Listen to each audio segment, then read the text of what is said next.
చిన్నపిల్లలు మరణిస్తున్నారు. వాళ్ళు ఏ పాపం చేశారని మరణిస్తున్నారు?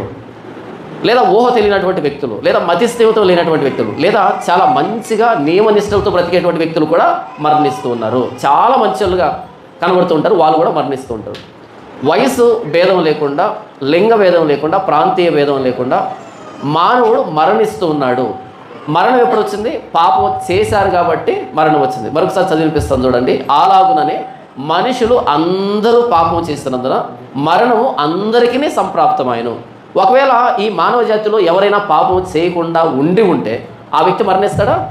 మరణించడు. పాపానికి జీతమే మరణం. పాపం చేయకపోతే మరణం లేదు.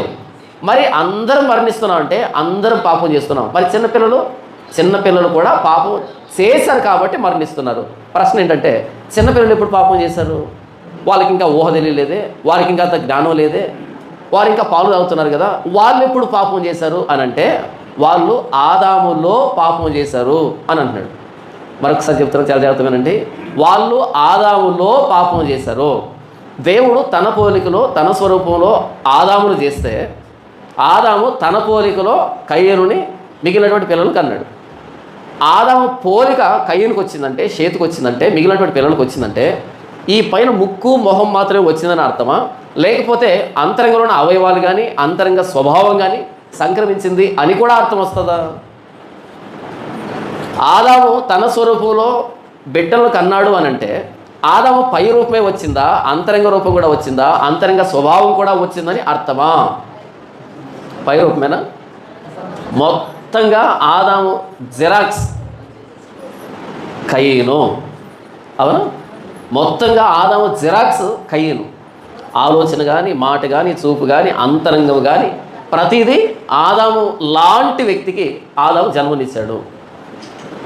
హవ్వ పాపం చేసింది, ఆదాము పాపం చేసినాడు. ఇరువురికి పుట్టినటువంటి కయ్యను ఎలాంటి బుద్ధులతో పుట్టాడు అంటే, మొట్టమొదటి కుటుంబం, ఆ కుటుంబంలో ఉన్నటువంటి పెద్దోడు కయ్యను అయితే చిన్నోడు తమ్ముడిని చంపి పడేశాడు.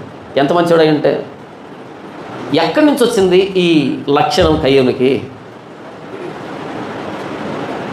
నాన్నకి క్యాన్సర్ ఉందనుకోండి, క్యాన్సర్, బిడ్డలు క్యాన్సర్ వస్తుందా రాదా?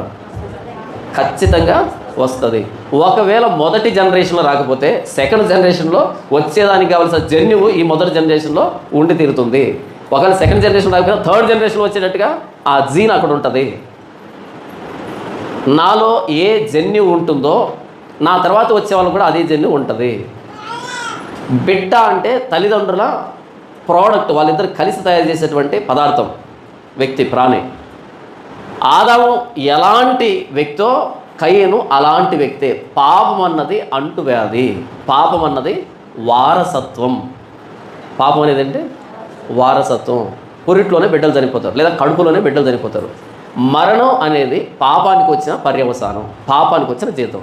మరి పురిట్లో పెట్టిందో చచ్చిపోయాడు, పాపం చేయలేదు కదా అని అంటే ఆదాములో పాపం చేశాడు అని బైబిల్ చెప్తుంది.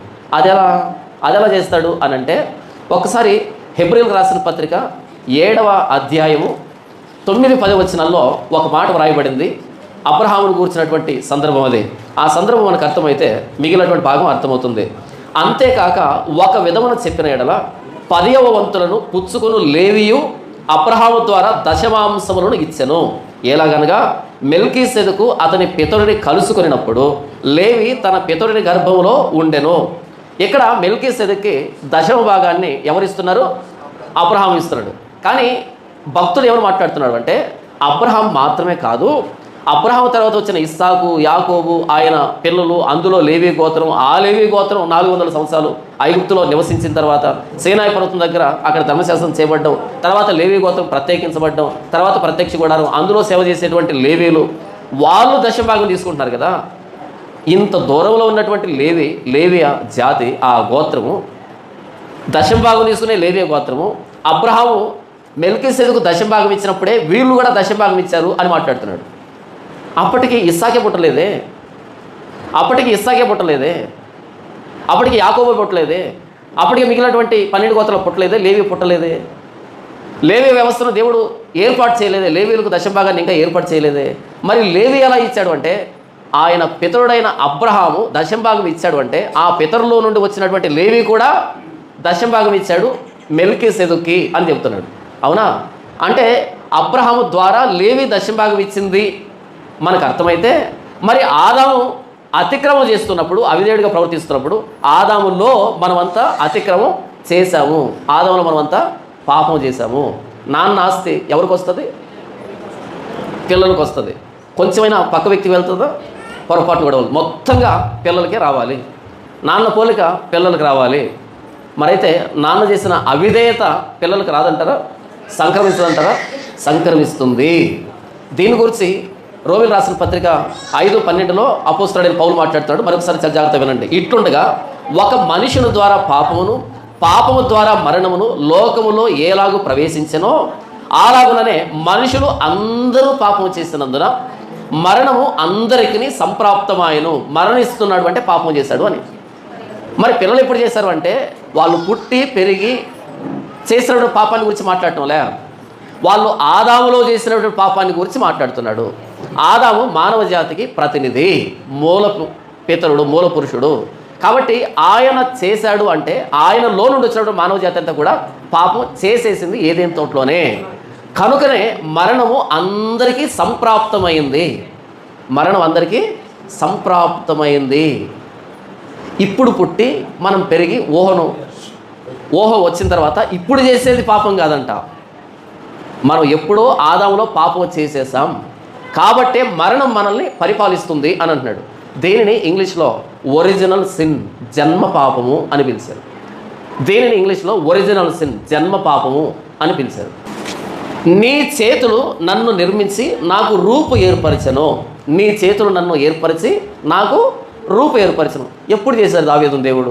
అలాంటి లేఖనం ఏమైనా బైబిల్లో ఉందా? దేవుడు దావీదుని ఆయన నిర్మించి ఆయనకు రూపును ఏర్పాటు చేశాడనే మాట వ్రాయబడిందా? వ్రాయబడలే. మరి ఎలా రాశాడు? ఆదామును చేశాడు అంటే ఆదాములో నన్ను చేశాడు.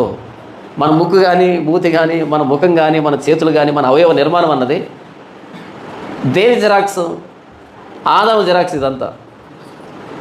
ఆదాము జిరాక్స్ ఇదంతా. కాకపోతే మనం నివసిస్తున్నటువంటి భౌగోళిక పరిస్థితుల రీత్యా ఒకడు తెల్లగా ఉంటాడు, ఒకడు నల్లగా ఉంటాడు, ఒకడు పొట్టుకుంటాడు, ఒకడు పొడవు ఉంటాడు. అంతే తప్ప ఎగ్జాక్ట్గా మానవులందరూ కూడా ఒకటే రూపం. అమెరికా ప్రింట్ ఒకటే, ప్రింట్ ఒరిజినల్ ప్రింట్, అన్ని మిగతావన్నీ కలర్ జిరాక్స్లు అంతే. కాకపోతే మెషిన్లో ప్రాబ్లం వల్ల కలర్ అటు ఇటుగా పడచ్చు అంతే. ఆ మెషిన్ ప్రాబ్లం వల్ల మెయింటెనెన్స్ సరిగ్గా లేక ఒకడికి ప్రింట్ ఎక్కువ పడుతుంది, ఒకడికి ఆ కలర్ కొంచెం తక్కువ పడుతుంది. ఒకడు మైక్రో జిరాక్స్ తీస్తాడు, ఒకడు లార్జ్ ప్రింట్ తీస్తాడు. అంతేగాని మొత్తానికి ఒరిజినల్ కాపీ అలాగుందో అలాగే ఉంటుంది. డేటా ఏం మారదు. ఇక్కడ మారుతుంది అంటావు? లార్జ్ ప్రింట్లో అక్షరాలు పెరుగుతాయి కానీ డేటా మారదే. మైక్రో జిరాక్స్లో డేటా మారదు, సైజు మాత్రం మారుతుంది. అవునా? బ్లాక్ అండ్ వైట్లో కలర్ మారచ్చు, కలర్లో మార్పులు ఉండొచ్చు, కానీ డేటా ఒకటే. నీ చేతులు నన్ను నిర్మించి నాకు రూపును ఏర్పరచను. ఎప్పుడు ఏర్పరిచాడు? ఆదామును చేశాడు అంటే నన్ను చేసినట్టే. యోబు కూడా మాట్లాడతాడు, యోబుని దేవుడు చేసినట్టుగా, ఏదా అగాధంలో నుంచి తీసి చేసినట్టుగా మాట్లాడతాడు. ఎప్పుడు చేశాడు యోబుని? యోబు ఆదాముతో తను పోల్చుకుంటున్నాడు. ఆదాముని చేశాడంటే నన్ను చేసినట్టే అని. ఇలా ఆదాము మనందరి ప్రతినిధి, మనందరి తండ్రి. తండ్రి వారసత్వం కుమారుడికే రావాలి, తండ్రి పోలిక కుమారుడికే రావాలి, తండ్రికి ఉన్న జబ్బులు కుమారుడికే రావాలి, తండ్రి చేసిన అప్పులు కుమారుడికే రావాలి, తండ్రి తీసుకున్న లాటరీ కుమారుడికే రావాలి. అన్నీ వచ్చినప్పుడు పాపం రాకూడదా? పాపం కదా, ఖచ్చితంగా పాపం కూడా వచ్చి తీరాలి. పాపము అంటు వ్యాధి. చిన్నపిల్లలకి క్యాన్సర్ వస్తుంది. అయ్యో వీళ్ళేం పాపం చేశారు, వీళ్ళు సిగరెట్ తాగలేదు, సారాయి తాగలేదు అనంటే తాగినవారు? తాగిన నాన్న. అలా తాగేటప్పుడు లోపల జన్యువుల్లోకి వెళ్ళిపోయింది. అది పిల్లలు పుట్టినప్పుడు వాళ్ళకి సంక్రమిస్తుంది. అదేంటండి, పండును తెంపింది, పండును తిన్నది ఆదాము కదా, మరి నా మీదకి ఎందుకు దేవుడు పాపాన్ని తెస్తాడు అని మాట్లాడతారు. ఏది అతి ఉత్తమం లెక్క? ఆదాము తెంపింది ఆ పండుని ఒక్కసారే పాపం, ఒక్కసారి తెంపాడు. ఈరోజు మనం తెంపుతున్న ఆ పండులు ఎన్ని? 613 పండులు తెంపుతున్నాము. ఒక్క పండు తెంపాడు. ఆ పండును తెంపితే మోషే 613 పండ్లు తీసుకొచ్చాడు, వీటిని తెంపకండి అని. ఒక్క ఆజ్ఞ, ఒక్క పండు. అవునా? అది మంచి చెడ్డలు తెలివించే వృక్ష ఫలము, దాన్ని తింటే చస్తారు. ఒక్క కమాండ్ ఉంది, ఒక్క ఆజ్ఞ ఉంది. మన వాళ్ళు విన్నారా? మిగతా పనులు ఏవి మంచిగా కనిపించాలి. ఎప్పుడైతే ఆ మాట అన్నాడో అదే ఎంత నిగనిగలాడిపోతుందో, తింటే దాన్ని తినాలి, లేకపోతే వస్తూనే ఉంటామని కానీ వెళ్ళి దాన్ని తెంపారు. ఒక్క ఆజ్ఞను భంగపరిచారు. దాంతో మోసే వచ్చాడు 613 ఆజ్ఞలు పట్టుకొని. ఈరోజు మనం మొత్తం 613 పనులను తెంపుతూ ఉన్నాం. 613 పనులు తెంపి ఒక్క పనులు తెంపిన ఆదాం వైపు వేలెత్తి చూపించి ఆయన తెంపిన దానికి మమ్మల్ని ఎందుకు పాపులుగా చేస్తున్నారు, చేశారు దేవుడు అంటున్నాం. ఒక విధంగా చెబితే మనకంటే ఆదాం చాలా ఉత్తముడు, ఒక్కదాన్ని తెంపాడు పాపం. మనం 613 తెంపుతూ అతి ఉత్తమం లెక్క ఆయన చేసిన దానికి మాకెందుకు తీర్పు, మాకెందుకు మరణం, మాకెందుకు పాపం. 613 కాదు కదా, 1216 పెట్టినా సరే తెంపేదానికి నేను సిద్ధంగా ఉన్నా. ఎందుకని? ఆదాం పోలిక కాబట్టి. ఏదైతే తెంపొద్దంటాడో మొట్టమొదటి దాన్ని తెంపుతాను నేను. మీరు కూడా అంతే. ఎందుకని? మీరు కుమార్తెలు, నేను కుమారుణ్ణి. అచ్చంగా ఆదాం పోలికే. ఆదాం లక్షణం ఏంటంటే తెంపొద్దు అంటే తెంపిన దాకా నిద్ర పట్టదు.